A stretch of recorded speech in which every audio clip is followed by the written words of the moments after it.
किट्रे नेपाल छात्री मृत्यु घटना आज पुणी हाजर हेबे किट्र 6 जन अधिकारी। मंगलवार मामलार तदंत करुथिबा राज्य सरकार उच्च स्तरीय कमिटी किट्र 6 अधिकारी को नोटिस करथिले। नोटिस रे सेमानंकु आज हाजर हेबाकू निर्देश दिया जायछि।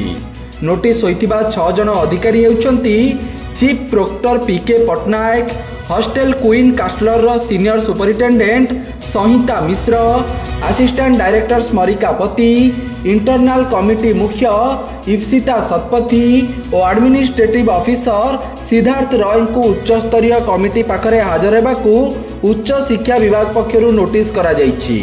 तेबे पूर्वरु गत शुक्रवार दिन किट प्रतिष्ठाता अच्युत सामंत मध्य एही उच्च स्तरीय तदंत कमिटी निकट रे हाजर होई जेरार सम्मुखीन होइतिले।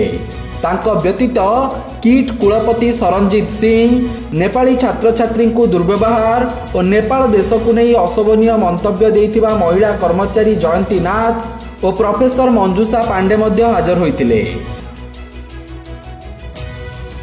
अच्युतंक समेत मोट 8 जन को शुक्रवार जेरा करी तथ्य हासिल करथिला 3 जणिया तदंत कमिटी। एबे पुणी 6 जन को notice होइछि।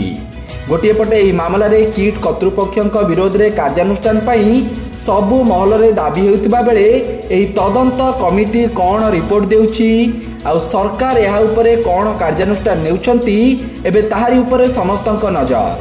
Bureau report, Satyapath news.